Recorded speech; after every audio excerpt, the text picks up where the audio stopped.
Record कर दिए application में ही। हाँ सर, इसी को डाल दीजिएगा बाद में। ठीक है, चलो तो देखो यहाँ से सिविल डिसोबीडियंस मूवमेंट को हम लोग को पढ़ना है।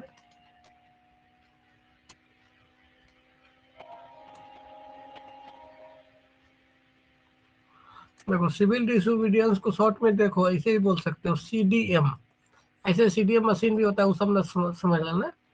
जनरली सीडीएम ध्यान रखो। तो इसको जानने के पहले 1928 से चलते हैं, जहाँ 19 दिसंबर 1928 में क्या हुआ था, कलकत्ता सेशन। कलकत्ता सेशन किस चीज का, कांग्रेस का,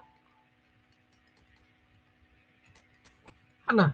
और जनरली कांग्रेस का कलकत्ता सेशन में क्या आया था, नेहरू रिपोर्ट, याद ही है।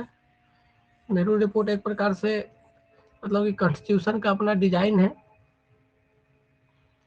तो इसी समय कुछ यंगर एलिमेंट मतलब कि यंगर लोग आ गए इंडियन,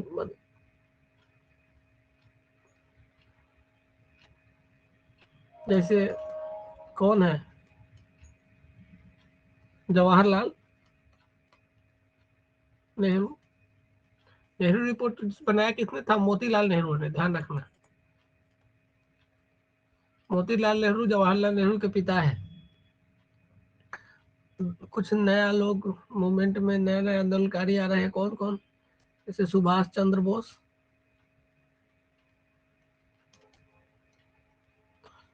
और भी नाम इम्पोर्टेंट हो सकता है, जैसे सत्यमूर्ति का नाम सुने होंगे, नहीं सुना होगा तो कोई बात नहीं। ये सब नाम बहुत फेमस है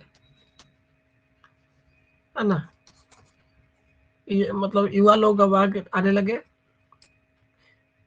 है ना, नेशनलिस्ट के रूप में। मतलब एक प्रकार से यहाँ से जो कांग्रेस का जो गोल था ना, अब गोल है कि क्या मिल चलना चाहिए, फुल मतलब कि पूर्ण स्वराज।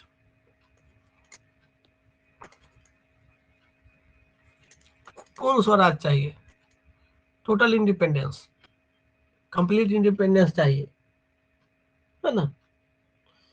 तो जो ये लोग नया लीडर हो गया, न्यू लीडर, और इस समय कुछ ओल्ड लीडर भी है। ओल्ड लीडर में कौन, गांधी जी सबसे पहले, महात्मा गांधी, है ना। मोतीलाल नेहरू भी ओल्ड लीडर में आएंगे। गांधी जी हो गए, मोतीलाल नेहरू जी हो गए, ये लोग ओल्ड लीडर है। ये लोग क्या डिमांड कर रहे थे, मतलब डोमिनियन स्टेटस।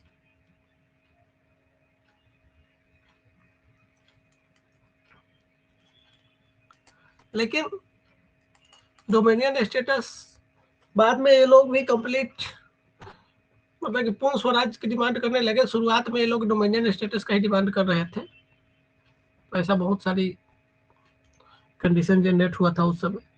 तो इस सब को लेते ले चल के कुछ दिन के बाद जैसे ही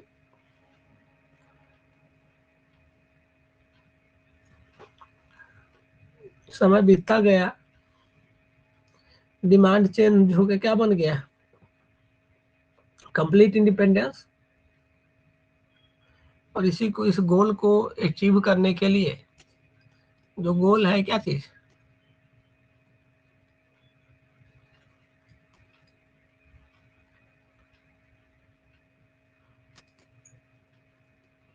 कंप्लीट इंडिपेंडेंस का जो गोल है, इसी को अचीव करने के लिए क्या, सिविल डिसोबीडियंस मूवमेंट लॉन्च किया गया,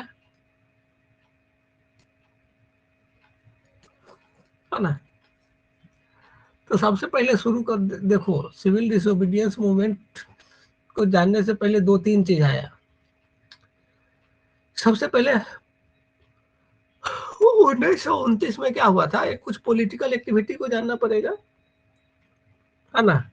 गांधी जी क्या करने लगे, ट्रेवल करने लगे, है ना, और लोगों से पूछने लगे कि लोग क्या डायरेक्ट एक्शन लेने के लिए तैयार है।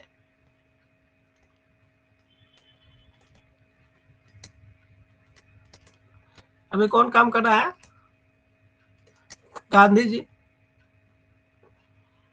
कि मान लीजिए कि अगर हम डायरेक्टली गवर्नमेंट से लड़ने के लिए शुरू करें तो आप लोग मेरा साथ देने के लिए तैयार है कि नहीं? मतलब ये गांधी जी चाह रहे हैं एक प्रकार का एक ऑर्गेनाइज, मतलब कि ऑर्गेनाइज कंस्ट्रक्टिव वर्क किया जाए।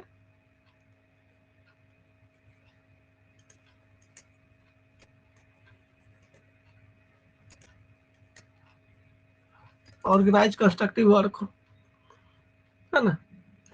तो इसी के लिए 1929 में ही एक, तुम पढ़े होगे, बारदोली सत्याग्रह हुआ था। बारदोली एगिटेशन। और यही बारदोली सत्याग्रह है जो गांधी जी को क्या करवा दिया था, बहुत कम कपड़ा में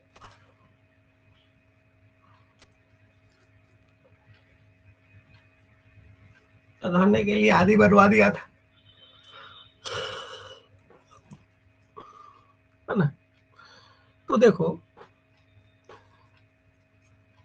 यहाँ तक कि इसी बारदोली सत्याग्रह का देन है कि कांग्रेस वर्किंग कमेटी जो था, CWC, Congress working committee, organise किया क्या, फॉरेन क्लॉथ बाइकआउट कमेटी बनाना है।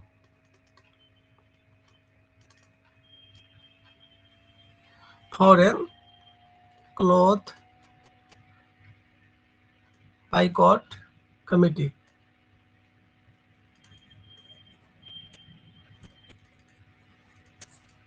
है ना। अब इसके क्या होगा कि हम लोग विदेशी कपड़ा का बहिष्कार करेंगे, और जनरली यहाँ तक कि क्या करना है कि विदेशी कपड़ा को लोगों के सामने जलाना है ना। और इसी समय मार्च 1929 में गांधी जी क्या किए, मतलब कि गांधी जी कैंपेन कर रहे थे, उसी समय कलकत्ता में उनको अरेस्ट कर लिया गया था।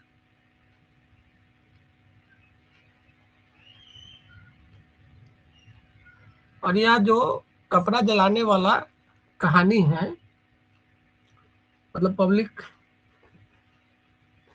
फॉरेन क्लॉथ्स एंड, मतलब कि फॉरेन क्लॉथ का जो बाइकआउट करना है, उसको जलाना है ना। तो इस इसका शुरुआत वो कहाँ से की गांधी जी? कलकत्ता से। और इसके लिए गांधी जी को क्या करने के लिए लिया गया, अरेस्ट कर लिया गया। लेकिन ऐसा नहीं कि गांधी जी को अरेस्ट करने के बाद बंद हो गया, पूरा देश भर में कपड़ा जलाया गया। उस समय 1929 में राजनीतिक पारा जो होता है ना, पॉलिटिकल टेम्परेचर बहुत हाई हो गया था लोगों का, है ना। क्योंकि उसी समय क्या हुआ था पता ही है, मेरठ कंस्पायरेसी केस बताए थे।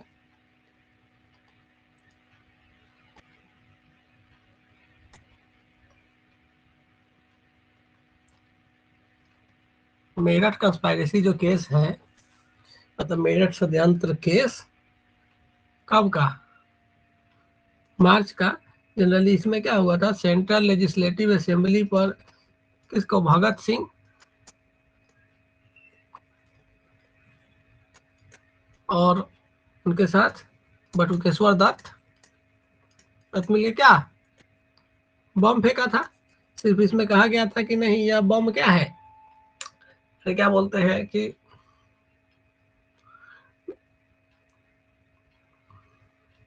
मतलब बहरों को सुनाने के लिए फेंका गया है, मतलब यह हार्मलेस बम था। फिर भी उनको क्या किया गया था, फांसी दिया गया था। मतलब इनको, तो मेरठ कंस्पायरेसी केस ध्यान रखना।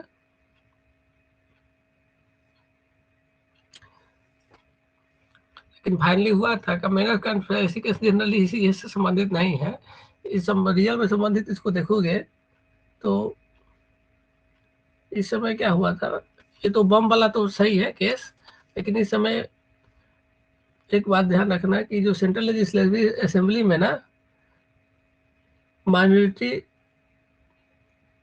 लेबर गवर्नमेंट के अकॉर्डिंग चल रहा था, मतलब कि इंग्लैंड में सरकार इसका चल रहा था, रैमसे मैकडोनाल्ड का। अब रैमसे मैकडोनाल्ड लेबर पार्टी से है ना, कहाँ पर, इंग्लैंड में, और रूल तो इंग्लैंड से ही हो रहा है।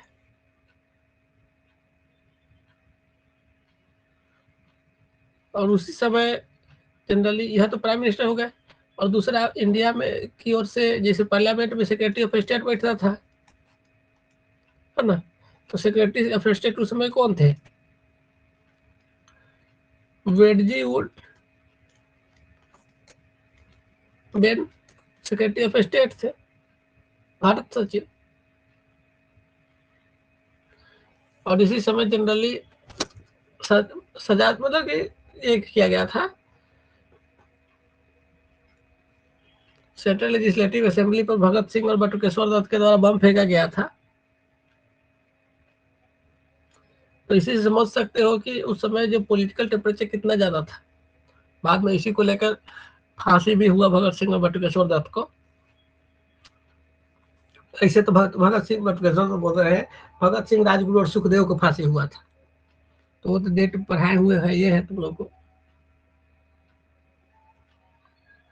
वो सब नाम याद रखना, डेट, टाइमिंग, नाम, ये सब बहुत इंपॉर्टेंट होता है, क्वेश्चन पूछता है वहां से।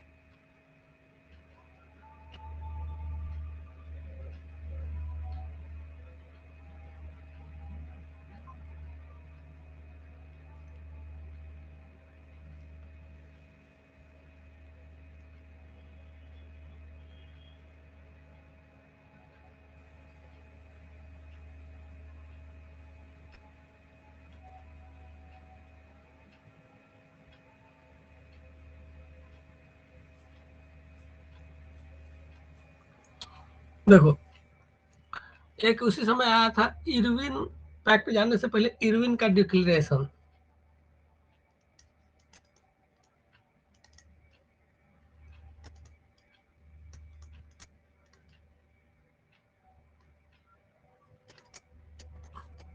इरविन का डिक्लेरेशन, इरविन का घोषणा कब आया था, अक्टूबर 31, 1929 में। हुआ क्या कि साइमन कमीशन रिपोर्ट इसी के बाद आता है। साइमन कमीशन रिपोर्ट है ना, साइमन कमीशन का रिपोर्ट पढ़ने के लिए बोले थे।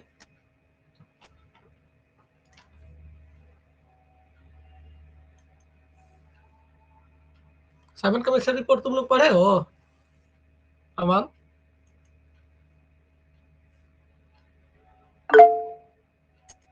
अरे बोल सकते हो, रिकॉर्डिंग ऑफ कर रोक दिए हैं। नहीं अभी नहीं पढ़े। श्रेया, ये तो एक चैप्टर पीछे नो पढ़ना सर। ही है। कल तो क्रिसमस मनाने में सब व्यस्त रही होगी। सर कल क्लास ज्वाइन किए थे देर से तो ऑफ था। ऑफ था कल है, ऐसा ही, पता नहीं क्या हो गया था, टाइम नहीं मिला। जो मैं क्रिसमस के लोग घूमने भी नहीं गए।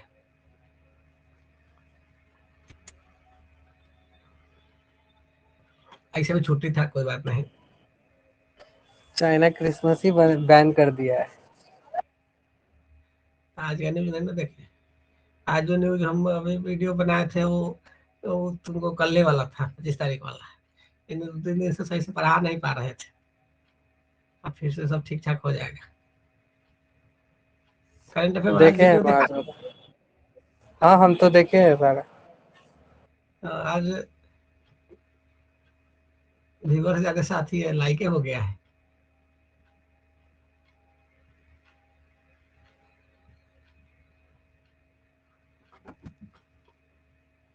कथी के मैसेज आ गया हो, बड़ा परेशानी है।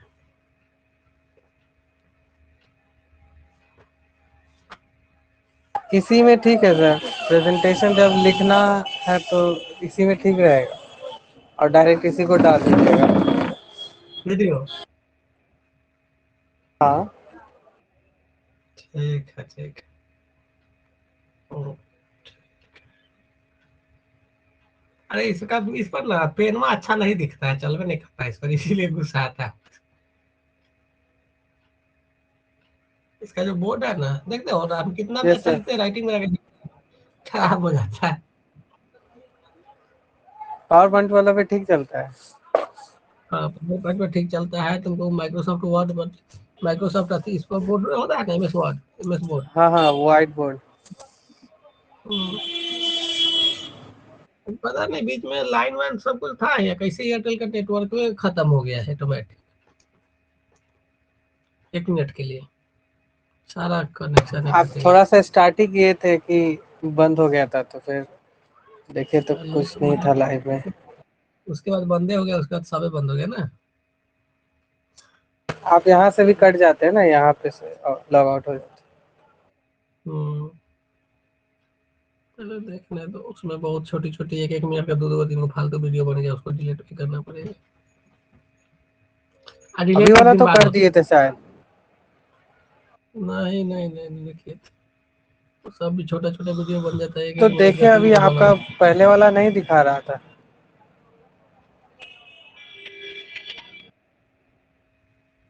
सब 1 1 मिनट का वीडियो बनल है, सब एक दिन के बाद होता है डिलीट।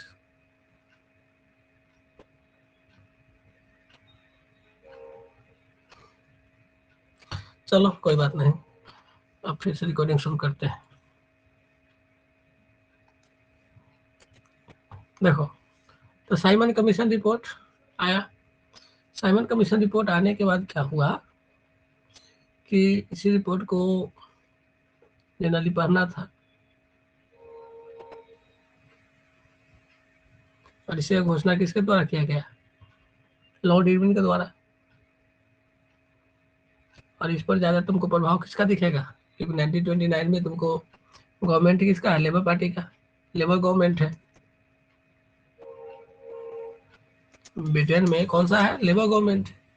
जैसे ही लेबर गवर्नमेंट है तो वो इंडिया के प्रति थोड़ा सा सिंपैथी दिखाता था। देखे हो कि जैसे लेबर पार्टी का सरकार बनेगा उसी समय इंडिया बहुत जल्दी आजाद हो जाता है, माउंट बेटन डिक्लेरेशन।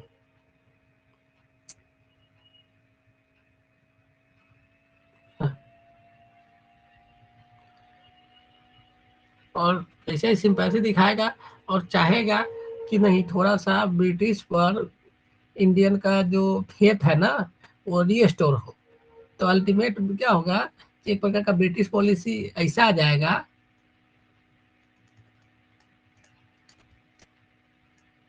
क्योंकि वो चाहेगा कि फेथ इंक्रीज करना। तो इसी के लिए क्या होता है कि 31 अक्टूबर 1929 को एक गैजेट पब्लिश होता है, इंडियन गैजेट, है ना। अब इसी के अंतर्गत क्या होगा कि जो भी डाउट वाउट था उस सबको एक्सप्रेस किया जाएगा।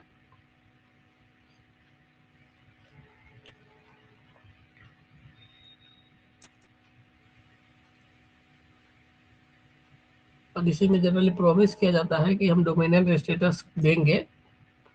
तो डोमिनियन स्टेटस देने का प्रॉमिस किया गया।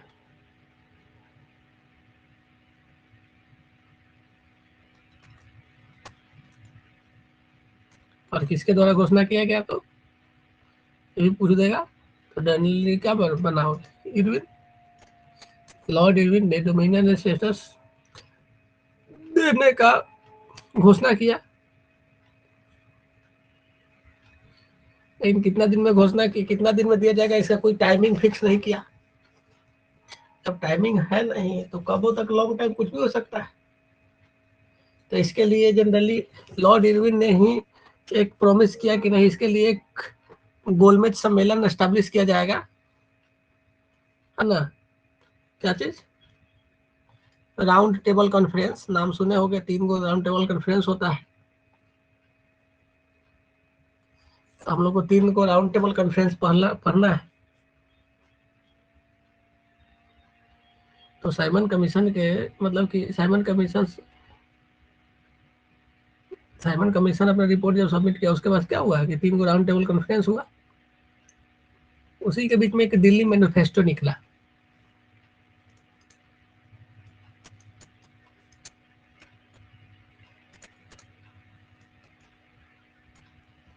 दिल्ली मैनिफेस्टो कब? नवंबर 2, 1929। अब मतलब एक कॉन्फ्रेंस हुआ किसका, कुछ इंपोर्टेंट जो नेशनलिस्ट लीडर जो ले थे, प्रोमिनेंट नेशनल लीडर जो है उनको का कॉन्फ्रेंस हुआ। कहाँ हुआ? तो दिल्ली में। और इसी में एक दिल्ली मैनिफेस्टो इशू किया गया कि अगर मान लो कि राउंड टेबल कॉन्फ्रेंस होगा तो राउंड टेबल कॉन्फ्रेंस में हम लोग क्या अपना डिमांड रखेंगे, क्या कंडीशन होना चाहिए, क्या चीज़ किस प्रकार से, अगर मान लो कि डोमिनियन स्टेटस दिया जाएगा तो किस प्रकार से रूल रेगुलेशन सब चलेगा, उस पर एक डिस्कशन होना चाहिए।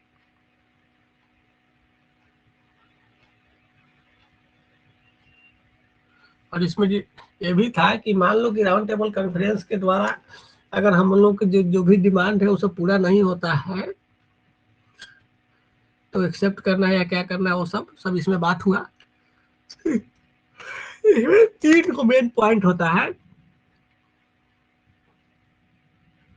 मतलब कि ये जो कॉन्फ्रेंस हो रहा है ना, दिल्ली मैनिफेस्टो कॉन्फ्रेंस जनरली हो रहा है, उसमें जनरली क्या होता था कि कांग्रेस मेजोरिटी पार्टी था और जो जितने भी पार्टी थे उसमें माइनॉरिटी में हो गए थे। तो जो भी कांग्रेस बोलेगा वही, और कांग्रेस का डिमांड होगा वही तुमको सब कुछ होगा। तो देखो, गांधी जी, मोतीलाल नेहरू और भी पॉलिटिकल लीडर जो भी थे सब मिलके लॉर्ड इरविन के साथ मिले कब? दिसंबर 1929 में।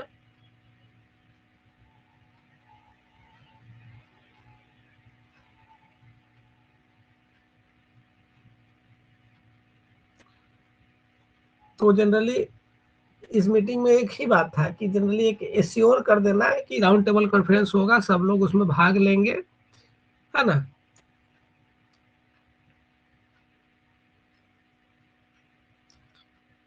तो यही दिल्ली मैनिफेस्टो है। और दिल्ली मैनिफेस्टो के बाद एक और होता है लाहौर कांग्रेस और जनरली पूर्ण स्वराज का डिमांड।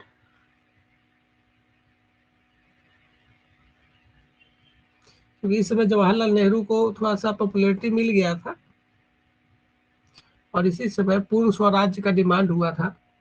तो सवाल ध्यान रखना, कंसेप्ट ऑफ पूर्ण स्वराज हमेशा क्वेश्चन पूछा जाता है। कंप्लीट, है ना, कंप्लीट इंडिपेंडेंस हमको मिलना चाहिए, कंप्लीट फ्रीडम।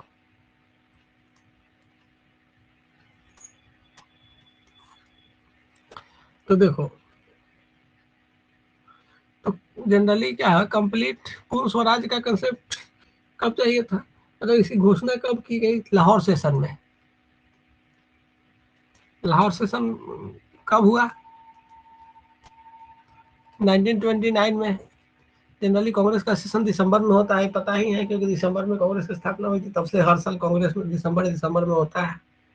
और हर सेशन के अध्यक्ष को थोड़ा सा कोशिश करना, हर सेशन का नहीं, कुछ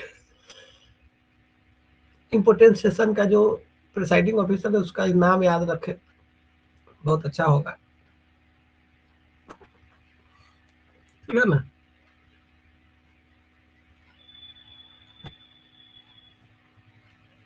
तो यहाँ से भी क्वेश्चन पूछा जाता है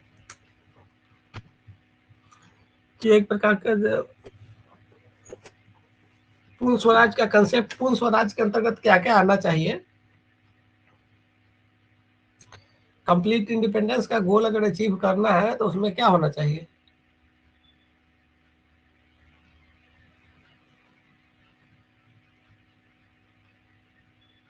क्योंकि जनरली राउंड टेबल जो कॉन्फ्रेंस हो रहा था ना, राउंड टेबल कॉन्फ्रेंस जो होना था वो डोमिनियन स्टेटस के लिए दिया जाना था, और जनरली पूर्ण डोमिनियन स्टेटस का मतलब पूर्ण स्वराज थोड़ा होता है। यहाँ चाहिए कंप्लीट इंडिपेंडेंस। तो मेन मोटो था कि नहीं, राउंड टेबल कॉन्फ्रेंस का बाइकआउट कर देना है, हमको कंप्लीट इंडिपेंडेंस का एम को डिक्लेयर करना है ना। और इसके लिए कांग्रेस जो वर्किंग कमेटी है CWC, है ना, ऑथराइज करेगा एक प्रोग्राम, और इसी के लिए सिविल डिसोबीडियंस मूवमेंट चलाया जाएगा। और जनरली 26 जनवरी 1930 को पहली बार इंडिपेंडेंस डे स्वराज्य दिवस के रूप में सेलिब्रेट किया गया था।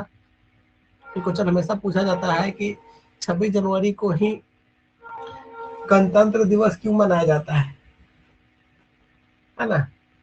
तो इसीलिए कि पहली बार भारत में स्वतंत्रता दिवस इंडिपेंडेंस डे 26 जनवरी 1930 को मनाया गया था।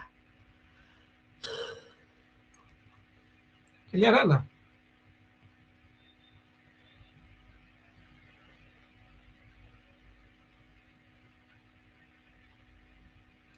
इससे पहले ही जैसे 31 दिसंबर 1929 को ही मिडनाइट में रावी नदी के तट पर, मतलब कि पहली बार 3 रंग का newly adopted try colour flag को क्या किया गया था, फहरा दिया गया था, पोस्ट कर दिया गया था।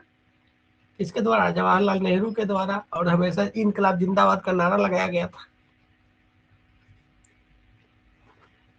ये क्वेश्चन हमेशा पूछता है, तो लिख लेना। 31 दिसंबर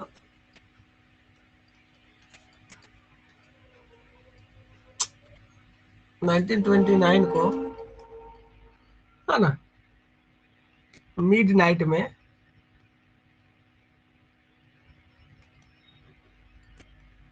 कौन सा था नदी, रावी नदी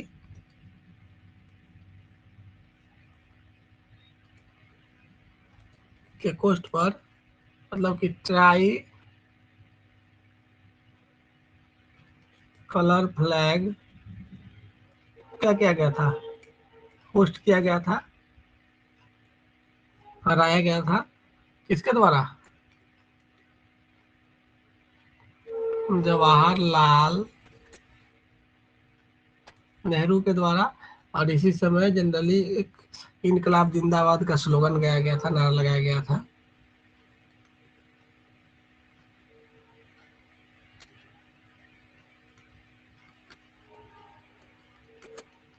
ये भी डेट इंपॉर्टेंट होता है। और एक और बात कि 26 जनवरी 1930 को क्या किया गया था, मतलब कि पहला स्वराज्य दिवस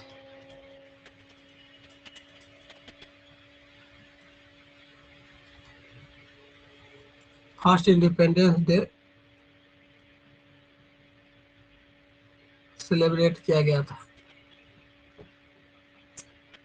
नाम ध्यान में रहना चाहिए डेट सब। ये सब किस सेशन का देन है, लाहौर सेशन का। लाहौर सेशन जो 1929 दिसंबर 1929 में हुआ, इस सब का उसी से संबंधित है। मतलब anti Simon commission, anti Simon campaign चलाना है, हमको राउंड टेबल कॉन्फ्रेंस का में पार्टिसिपेट नहीं करना है, स्वराज्य दिवस मना ही दिए, इंडिपेंडेंस डे। और यहाँ तक कि इनकलाब जिंदाबाद का नारा लगा के 31 दिसंबर 1929 को झंडा भी फहरा दिए थे।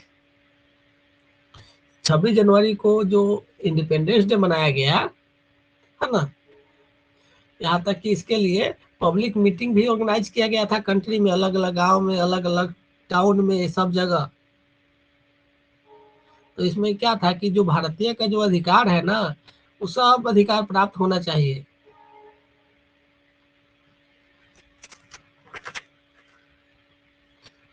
तो यहाँ पर हमेशा क्वेश्चन पूछ देता है कि इसका जो मेन मोटो क्या था कि उस इंडिपेंडेंस डे मनाया गया था। इस समय के इंडिपेंडेंस डे में एक बात ध्यान रखना है कि रियल में देखोगे कि रियल पॉलिटिकल पावर दिया नहीं गया था यहाँ पर, कि बहुत ज्यादा लोग को मारा भी गया था। या इंडिपेंडेंस डे मनाने का मतलब है कि हमको कंप्लीट इंडिपेंडेंस चाहिए,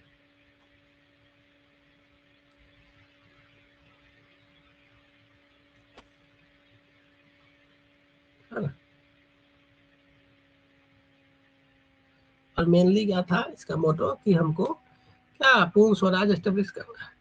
तो इसी के बाद जनरली क्या हुआ कि गांधी जी घोषणा कर दिए क्या चीज, सिविल डिसोबीडियंस मूवमेंट। या इस समय एक और बात था कि गांधी जी का 11 गो डिमांड था टोटल मिला के। एक क्वेश्चन पूछा जाता है, हेडिंग दे लेना, लिख लेना, है ना, गांधी 11 डिमांड।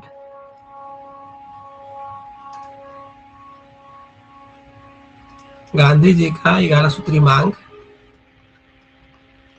11 डिमांड।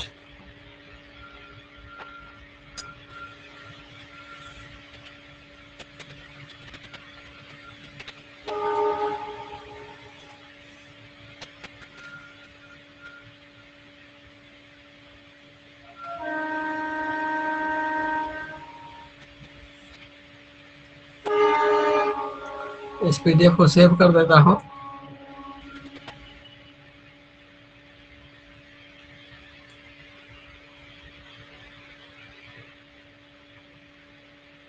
स्क्रीन को शेयर कर देते हैं।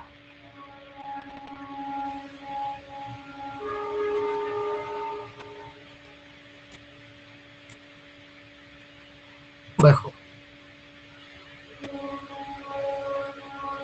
एक बार रिप्लाई कर दो अगर सही से दिखाई दे रहा है तो स्क्रीन।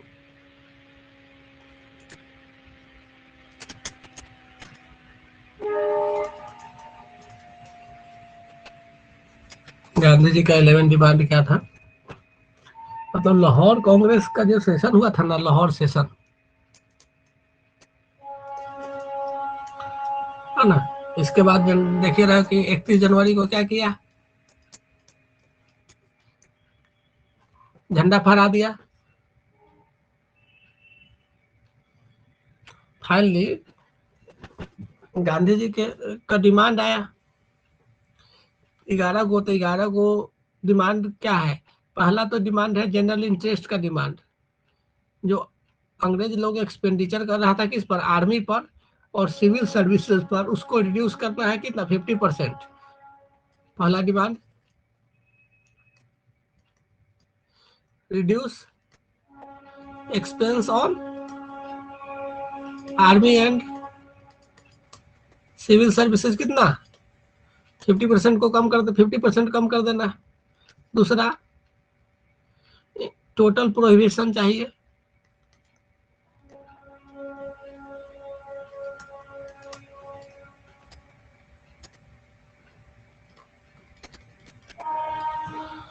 है ना। तीसरा डिमांड था सीआईडी जो होता है, क्रिमिनल इन्वेस्टिगेशन डिपार्टमेंट, उसमें रिफॉर्म चाहिए, carry out reform in CID, criminal investigation department. चौथा चाहिए था जो आर्म्स एक्ट था उसको बदलना है, चेंज आर्म्स एक्ट, मतलब कि जो, मतलब कि एक कंट्रोल होना चाहिए फायर आर्म लाइसेंस के लिए। पांचवा कि पॉलिटिकल प्रिजनर को रिलीज करना है।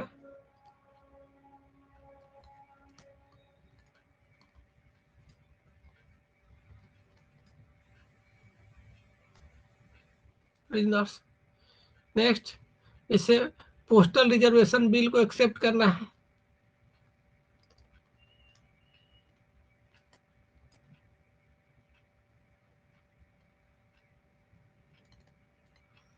देखो ये सब इम्पोर्टेंट सब है डिमांड।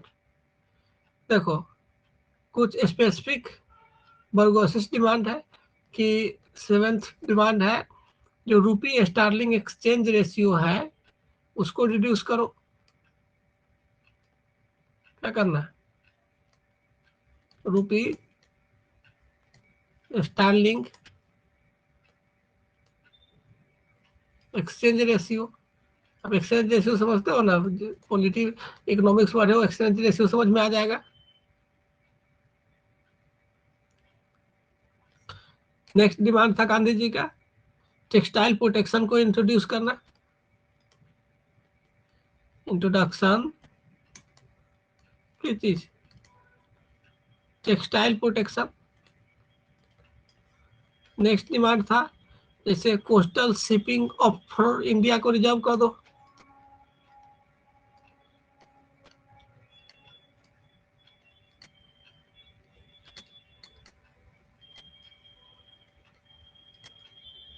कोस्टल शिपिंग इंडिया के लिए रिजर्व करो। नेक्स्ट डिमांड था गांधी जी का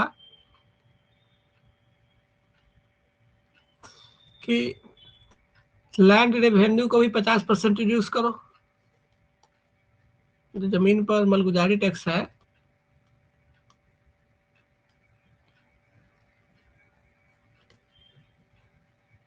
रिड्यूस करना कितना परसेंट, 50%। नेक्स्ट डिमांड, एक और डिमांड आया जो नमक कर है ना, एवेलिस, नमक पर बहुत टैक्स लगता था कि खाना में कुछ भी बनाओगे नमक तो जरूरी। एंड गवर्नमेंट साल्ट, पहले नियम था कि सिर्फ सरकार ही नमक बना सकता है, कोई दूसरा नमक नहीं बना सकता है, तो इसको एबॉलिश करो। और इतना डिमांड गांधी जी के आने के बाद मतलब कि कोई भी इस पर पॉजिटिव रिस्पॉन्स नहीं मिला। हार पछता के गांधी जी ने क्या कहा कि कांग्रेस वर्किंग कमेटी जो है ना, सिविल डिसोबीडियंस मूवमेंट को ये सब डिमांड पूरा नहीं होने के बाद फरवरी के एंड में, फरवरी एंड में जैसे ही फरवरी एंड कितना 1930 में गांधी जी क्या किए, मतलब कि सिविल डिसोबीडियंस मूवमेंट को लॉन्च कर दिए। तो सबसे पहला मेन थीम गांधी जी क्या चुने कि साल्ट को चुने। उनका थीम क्या था, साल्ट, साल्ट, क्योंकि नमक बनाने में तो कुछ लगता नहीं, जाके उठा के दिखा दो, और नमक पर टैक्स भी है। तो इस मूवमेंट का थीम बनाए साल्ट को, है ना।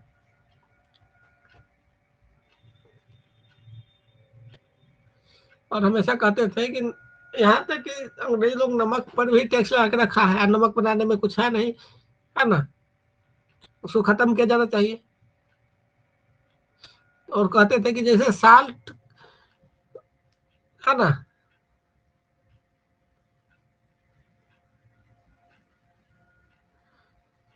आराम से कोई भी अफोर्ड कर सकता है, जैसे साल्ट कोई भी बना सकता है वैसे ही खादी भी बना सकता है, ऐसा ऐसा बहुत सारा गांधी जी का अब थीमे बना दिए थे साल्ट को। तो इसके लिए बहुत सारा अपना स्लोगन निकाले, बहुत सारा लोग को समझाते थे।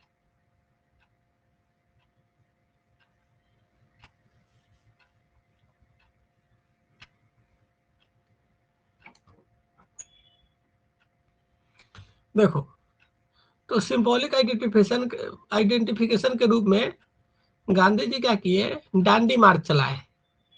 और यहाँ से क्वेश्चन, हमेशा क्वेश्चन पूछा जाता है एग्जाम में, डांडी मार्च कब से कब तक चला, तो 12 मार्च से लेकर, ये क्वेश्चन हमेशा पूछा जाता है, अप्रैल कितना तक, 6 तारीख तक, है ना, 1930 में। एक क्वेश्चन पूछ लेता है कि कै दिन तक चला। अब जोड़ो तुम लोग अपने से, मार्च एक तीसरा महीना होता है, तो 12 घटा दो और 6 जोड़ दो,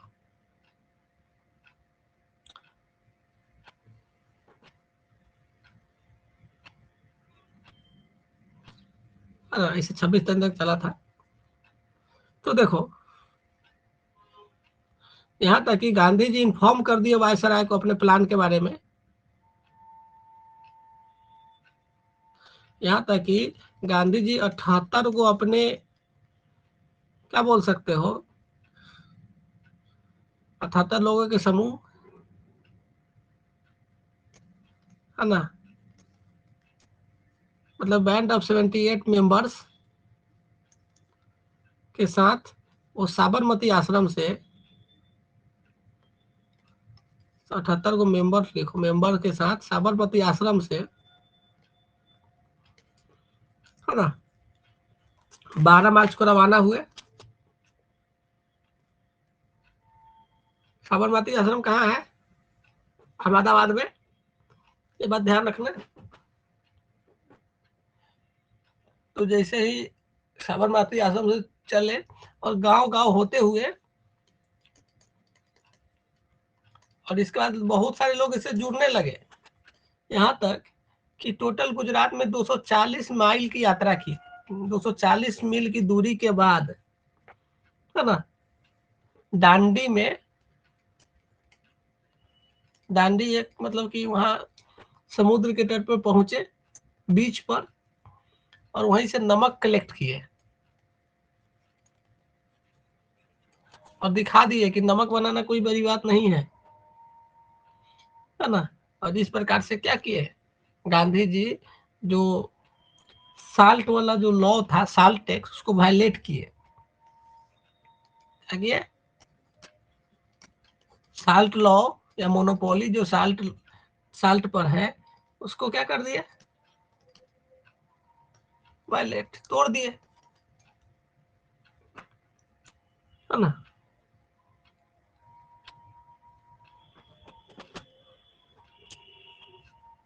और जनरली यहीं से गांधी जी बहुत सारा प्लान बनाए कि कैसे कैसे एक्शन लिया जाएगा भविष्य में।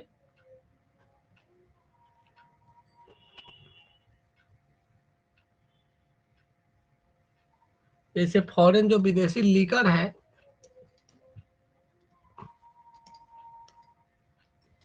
लीकर में तो समझते हो ना, फॉरेन लीकर मतलब विदेशी शराब, यहाँ तक कि विदेशी क्लोथ, विदेशी सोप, साबुन, इस सबको क्या करो, फेंक दो अपने घर में से निकाल के, यूज नहीं करना है ना। अब टैक्स नहीं जमा करेंगे,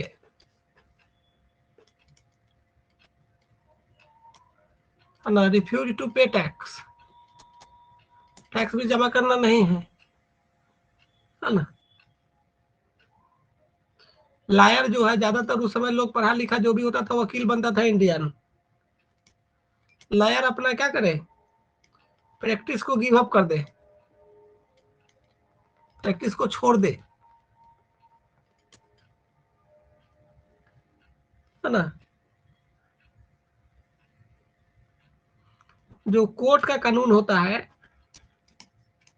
उसको लोग नहीं माने, पब्लिक बाइकॉट लॉ कोर्ट्स।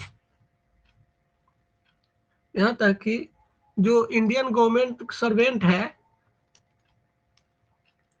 वो क्या कर दे, रिजाइन करे। देखो महात्मा गांधी के बात लोग इतना मानता था कि ये सब भी करता था,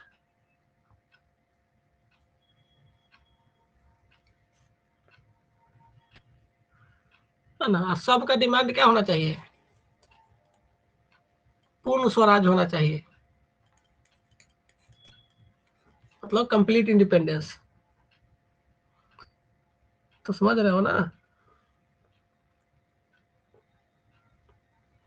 तो 12 मार्च से, जिस दिन से नमक वाला जो ये हुआ, नमक के लिए दांडी मार्च शुरू हुआ, उसी दिन से सिविल डिसोबीडियंस मूवमेंट शुरू हो गया। सवाल पूछेगा सिविल डिसोबीडियंस मूवमेंट कब से शुरू हुआ?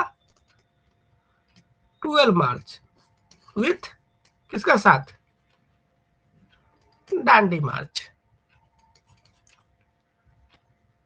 और दांडी मार्च 6 अप्रैल को खत्म होता है। 240 मील चले, 78 को अपने।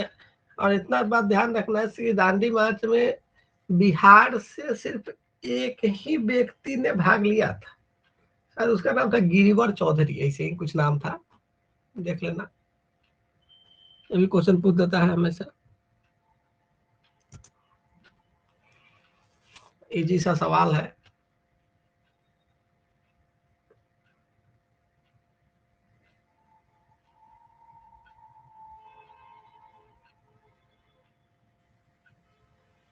कहीं क्वेश्चन पूछ देगा तो फंस जाओगे।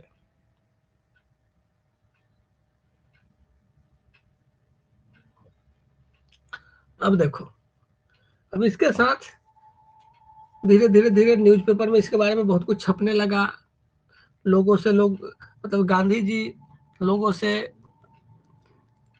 और भी कुछ कुछ अपना डिमांड बताने लगे, है ना। जो साल्ट लॉ था ना, नमक कानून तोड़ने वाला, वो पूरे इंडिया में उसको तोड़ा जाने लगा। अलग अलग राज्य में, अलग अलग जिला में, अलग अलग कैपिटल में, राजधानी में, यहाँ तक कि जिला में। तो देखो, ऐसे भी हिस्ट्री पढ़ रहे हो तो दो चीज के लिए पढ़ लेना। एक बिहार के लिए, क्योंकि सिविल डिसोबीडियंस मूवमेंट या डांडी मार्च बिहार में भी अलग अलग डिस्ट्रिक्ट में हुआ है ना। तो बीपीएससी के लिए तुम लोग जो भी बुक खरीदे हो बिहार स्पेशल, जैसे बुक लिए होगे क्या, बिहार सामान्य ज्ञान, उसमें तुमको कम से कम एक पेज में तुमको दिया होगा कि भागलपुर से कौन शुरू किया, मुजफ्फरपुर से दांडी मार्च कौन शुरू हुआ, कहाँ खत्म हुआ, उधर से बेतिया से कौन शुरू किया, वो सब। और इंडिया में भी कहाँ कहाँ से साल्ट सत्याग्रह हुआ, वो भी इम्पोर्टेंट होता है कि डिफरेंट प्लेस पर डिफरेंट डिफरेंट सत्याग्रह हो रहा था। जैसे तमिलनाडु में कौन इम्पोर्टेंट लीडर थे, मालाबार कोस्ट में कहाँ हो रहा है, नमक तोड़ा जा रहा है। वहीं तुमको आंध्र प्रदेश में क्या चल रहा है, उड़ीसा में क्या स्टोरी क्या है, बंगाल का स्थिति क्या है, बिहार का क्या है। बिहार के लिए तो स्पेशल अपना देख लेना, है ना। पेशावर में कौन लीडर है इम्पोर्टेंट, सोलापुर में कौन है ना, धरासना में कौन है। तो ऐसा बहुत जगह है, जैसे गुजरात में, महाराष्ट्र में, कर्नाटका में, सेंट्रल प्रोविंस में, यूनाइटेड प्रोविंस में, मणिपुर और नागालैंड में। किस प्रकार तुमको यह साल्ट, जो नमक तोड़ने वाला जो गांधी जी का नमक सत्याग्रह है, कैसे फैला, है ना, किस प्रकार से मोबिलाइज हुआ, इस सबको देखना है। इसका क्या प्रभाव पड़ा। जैसे सबसे पहले इम्पोर्ट का प्रभाव किस पर, क्या प्रभाव पड़ा कि जो विदेशी कपड़ा आ रहा था, जो भी अदर आइटम आ रहा था, वो सब पर प्रभाव पड़ा। लीकर से सरकार को इनकम होता है, जमीन के टैक्स से इनकम होता था, एक्साइज से इनकम होता था, ये तीनों तो बैन हो गया, अब इनकम हो नहीं रहा है। और लोग, लेजिस्लेटिव असेंबली का इलेक्शन होने वाला था, उसका लोग बाईकाट करने लगा। मेन कारण था सिविल डिसोबीडियंस को सक्सेसफुल होने का रीजन था कि वुमेन भी इसमें पार्टिसिपेट की, यहाँ तक कि वुमेन पार्टिसिपेट की, स्टूडेंट इसमें पार्टिसिपेट किया, है ना। जो मुस्लिम था वो भी पार्टिसिपेट किया, है ना। मार्चेंट इसमें पार्टिसिपेट कर रहे हैं, व्यापारी, है ना। ट्राइबल्स लोग भी इसमें जुड़े, वर्कर्स जुड़े, है ना, किसान है। तो ये सब लोग अगर जुड़ के एक साथ गांधी जी के बात को फॉलो करेंगे तो इसका ग्रेटर इम्पैक्ट पड़ा। तो यहाँ पर हम तुमको ये नहीं बताया है तमिलनाडु में कब कौन प्रमुख लीडर थे। जैसे चक्रवर्ती राजगोपालाचारी ऑर्गेनाइज किए थे दांडी मार्च को, मतलब दांडी मार्च को नहीं, मतलब साल्ट लॉ को ब्रेक करने के लिए या जो भी है। वैसे ही मलाबार में कालेपन है, आंध्र प्रदेश में जनरली भी बहुत सारा लोग है ना। उड़ीसा में वैसे ही गोपाल बंधु चौधरी है, बिहार में भी इम्पोर्टेंट में से तुम इनका नाम ले सकते हो, अंबिका कांत सिन्हा, राजेंद्र प्रसाद भी थे, और भी बहुत लोग हैं, पीर अली, जो भी थे सब। क्योंकि उस समय बिहार में झारखंड भी आता था ना, छोटा नागपुर वाला रीजन में भी लोग कर रहा है, खादी का यूज खत्म कर रहा है। पेशावर में खान अब्दुल गफ्फार खान है, सोलापुर की ओर से है, सोलापुर महाराष्ट्र वाला रीजन पड़ता है उसी समय। गांधी जी को अरेस्ट भी कर लिया गया था। सरोजिनी नायडू भी उधर से है, धरासना से, है ना। वैसे ही गुजरात में देखोगे, है ना,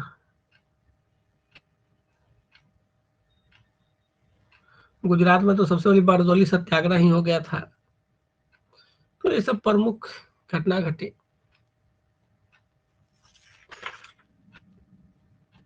तो फाइनली तुमको गांधी जो सिविल डिसोबीडियंस मूवमेंट हुआ, उसके बाद गवर्नमेंट का रिस्पॉन्स क्या रहा? गवर्नमेंट को समझ नहीं आ रहा था क्या करे। और इसी समय गवर्नमेंट तो चाहिए रही है कि राउंड टेबल कॉन्फ्रेंस एस्टेब्लिश हो।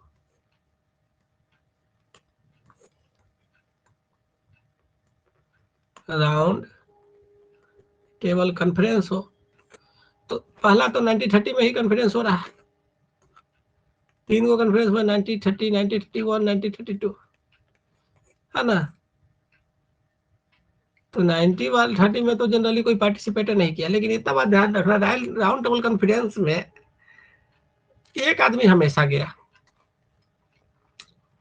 ये क्या बोलते हैं इनका, बाबा साहेब भीमराव अम्बेडकर,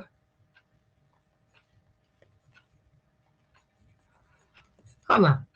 तो इस पर जनरली क्या हुआ था, लेकिन पहला में कोई कांग्रेस की ओर से गया नहीं, दूसरा में कांग्रेस की ओर से गांधी जी गए। उसके पीछे एक था गांधी इम्पैक्ट। ये बहुत इंपॉर्टेंट सवाल होता है, गांधी इम्पैक्ट,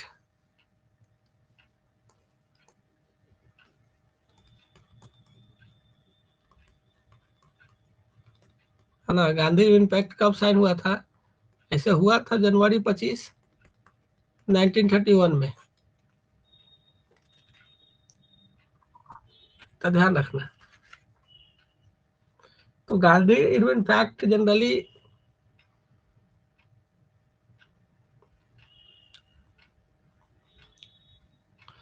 ओह मतलब ये हुआ था तुमको 1931 में 14 फरवरी को, हम गलत डेट लिख दिए, फरवरी 14, 1931,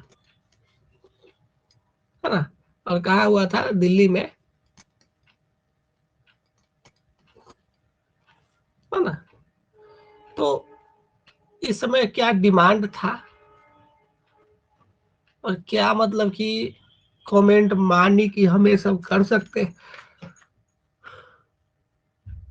तब जाके गांधी जी पार्टिसिपेट किए थे तुमको 1931 वाला राउंड टेबल कॉन्फ्रेंस में।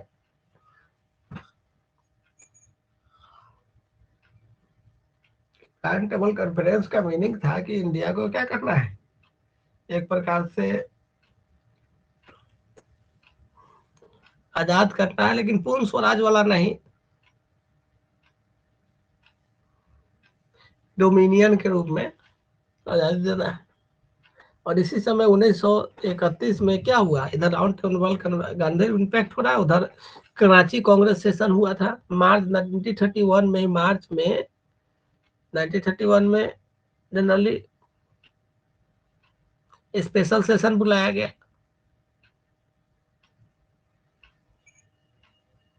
उसी समय क्या हुआ, गांधी जी को फांसी, इसको भगत सिंह, राजगुरु सुखदेव को फांसी दे दिया गया।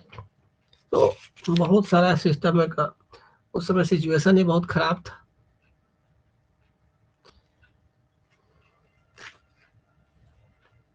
तो हमेशा ना दो चीज पूछता है, दिस सिविल डिसोबीडियंस मूवमेंट और तुमको नॉन कोऑपरेशन मूवमेंट में, दोनों में क्या कंपैरिजन है। सिविल डिसोबीडियंस मूवमेंट और नॉन कोऑपरेशन मूवमेंट, दोनों में कंपैरिजन पूछता है,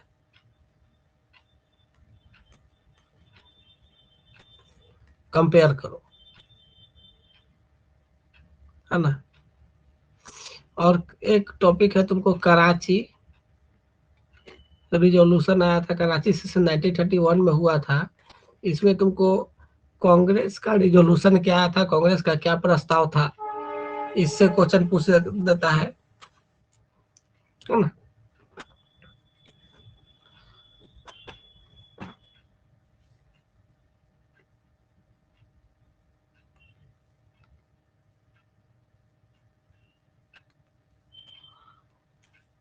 तो इतना सब समझ लिए। तो एक काम करना, ये जो चैप्टर है civil disobedience movement and round table conference, बड़ा चैप्टर है, लेकिन इसमें से सिर्फ इतना तक पढ़ना। राउंड टेबल कॉन्फ्रेंस से पहले का 3-4 पेज है बुक में, स्पेक्ट्रम वाली में, उसको लाइन बाय लाइन आप लोग पढ़ जाना। और सबसे बड़ी बात है कि बिहार वाला जो पॉइंट है, सिविल डिसोबीडियंस मूवमेंट, सविनय अवज्ञा आंदोलन का बिहार वाला जो पॉइंट है उसको थोड़ा भी इम्पोर्टेंट पढ़ लेना, क्योंकि बीपीएससी में इम्पोर्टेंट है, क्वेश्चन पूछा जाता है। और थोड़ा बिहार के बुक से भी अपना नोट्स बना लेना उसको लेकर।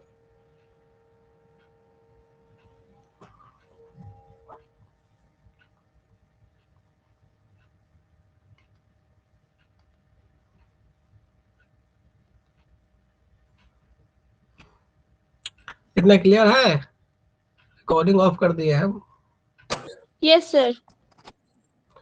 तो आज इतना ही पर रहने देते हैं, यस।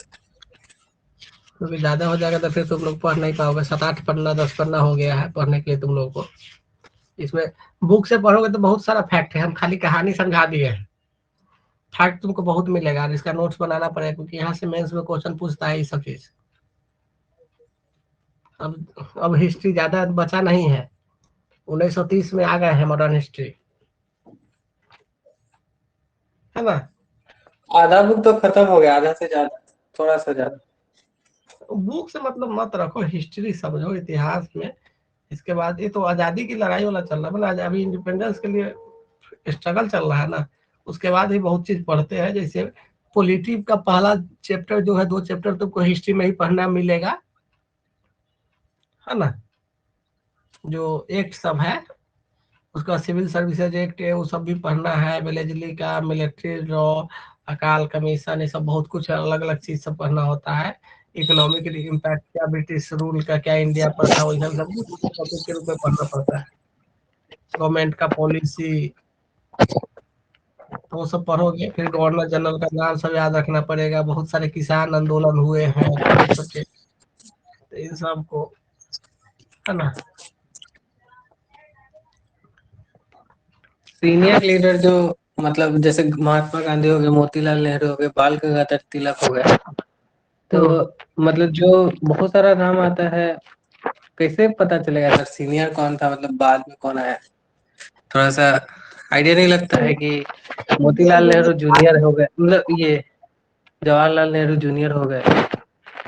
जूनियर पिताजी, सीनियर जूनियर, सर खाली एक दो तो ठीक है, पता चल जाएगा, तो लेकिन मतलब नहीं कुछ रखना, ऐसा। 2-4-5 गुना देखो, एक बार पढ़ लो किताब, जितना याद हो गया से बहुत है, उसमें से ज्यादा टेंशन मत ले, सारा किताब तो याद करना है। ऐसे भी इसमें यस तुमको शॉर्टे में दिया हुआ है।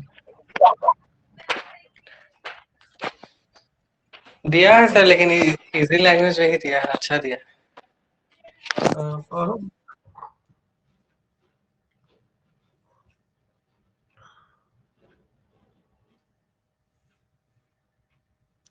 एग्जिट कर रहे हैं।